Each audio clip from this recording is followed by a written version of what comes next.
Et oui, on approche quand même très rapidement de Noël, donc il est temps de faire sa liste de Noël. Donc c'est pour ça qu'aujourd'hui, je vais vous faire un setup YouTuber pour 1000 euros. Alors évidemment, ce setup, il n'est pas pour commencer sur YouTube, il est plutôt pour continuer. Si vous voulez vraiment un setup pour commencer sur YouTube, je vous reviens tout de suite vers ma vidéo qui est juste ici, qui était avec un budget de 100 euros, qui est un très bon budget pour commencer. Donc vous l'aurez compris, aujourd'hui 1000 euros pour pouvoir faire un setup pour continuer sur YouTube, ça commence à devenir quand même une grosse somme. C'est pour ça que si vous n'êtes pas prêt à mettre autant d'argent, et je peux tout à fait comprendre, vous pouvez tout simplement acheter chaque produit que je vais vous présenter séparément. Avant de commencer la vidéo, évidemment, si tu n'es pas abonné à la chaîne, tu peux le faire maintenant. Tu peux laisser aussi un pouce bleu et le commentaire. Et comme ça, en plus, tu ne louperas pas les prochaines vidéos puisqu'il y a du très lourd qui arrive avec des petites tablettes et aussi des téléphones comme les iPhone 12. Alors, dans la première vidéo que j'avais fait pour 100 euros, je vous avais dit que je ne pouvais pas inclure une caméra. Et bien là, pour 1000 euros, j'ai inclus une caméra avec d'autres accessoires. Et donc, on va commencer tout de suite dans le vif du sujet avec la caméra que j'ai choisie, qui est une très bonne caméra pour moi, qui en plus n'est pas trop chère, vous allez le voir, et en plus qui est en promotion en ce moment même. Et évidemment, tous les produits que je vous présente sont en lien dans la description. Comme ça, vous pouvez aller voir. Et donc l'appareil que je vous conseille pour faire du YouTube ou pour faire même d'autres choses, ça fait quand même un appareil photo, c'est le bridge de Panasonic DC-FZ82.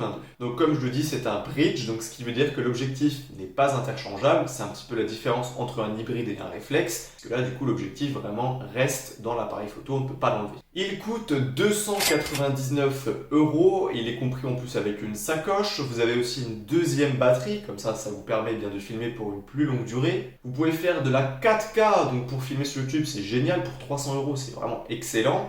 Vous avez un zoom x60, vous avez un écran qui est tactile, vous avez un flash intégré. Vous pouvez faire aussi des photos en 18,1 millions de pixels. Donc vraiment toutes ces caractéristiques pour 299 euros, avec comme je vous dis en plus un sac de transport et une deuxième batterie, c'est vraiment juste énorme. Pour ce prix-là, je vous conseille énormément. Il a une prise bien évidemment pour le casque, donc ce qui veut dire que vous pouvez brancher un micro. Donc vraiment, FZ82, il est comme ça.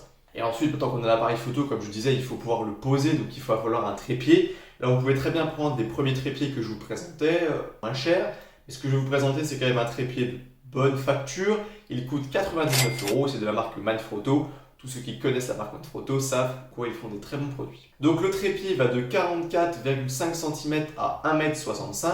Il peut supporter 3 kg de charge utile. Donc ce qui veut dire que vous pouvez mettre simplement votre appareil photo, celui que je vous ai présenté. Et en plus, vous pouvez mettre un micro par exemple. Vous n'atteindrez même pas les 3 kg. Ce qui est vraiment cool aussi, c'est qu'il a une tête rotative 360 degrés. Donc ce qui veut dire que vous pouvez vraiment pivoter n'importe quel endroit. Et ce qui est cool en plus, c'est que vous avez une fixation rapide. Donc c'est tout simplement, vous avez à visser sur votre appareil dans le pas de vis et vous avez juste un petit cran à enclencher et à déclencher pour l'enlever. Donc c'est une fixation dite rapide puisque du coup vous n'avez pas à mettre votre appareil, votre bridge et à le visser.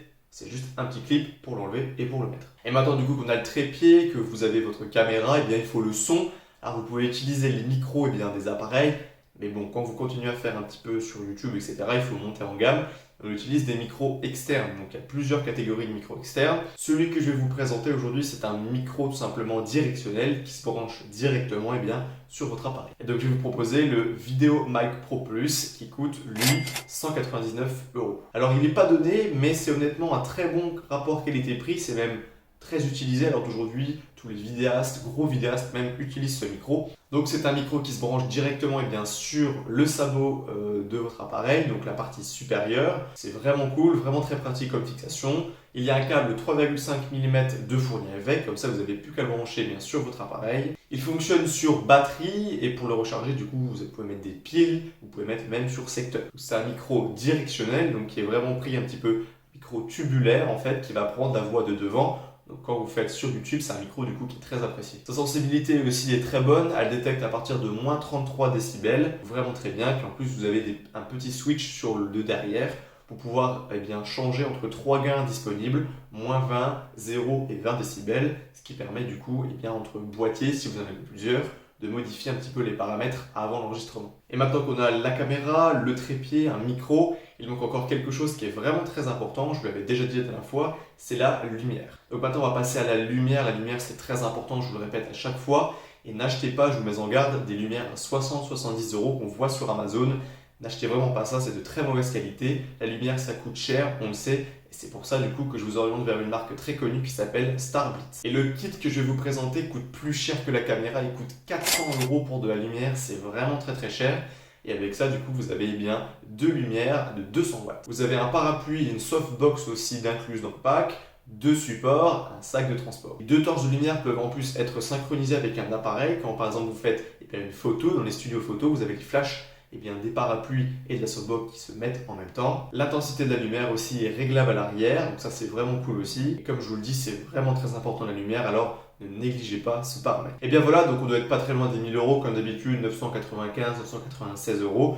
Donc comme je vous le dis, c'est quand même une grosse somme, vous pouvez forcément acheter séparément et trouver des choses moins chères.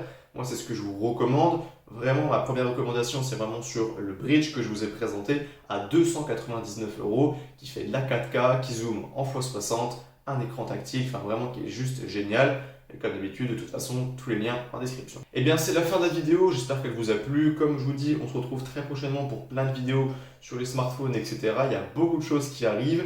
Je fais moins de vidéos parce que ça me prend plus de temps. Et là, il y a surtout, comme je vous dis, il y a plus de produits qui arrivent. Donc, je préfère mettre moins de vidéos, mais préparer plus de temps au montage, etc. sur des vidéos comme par exemple les tests des Note 20 que j'ai fait. Et bien, c'était Paul. On se retrouve très prochainement pour de nouvelles vidéos. À la prochaine.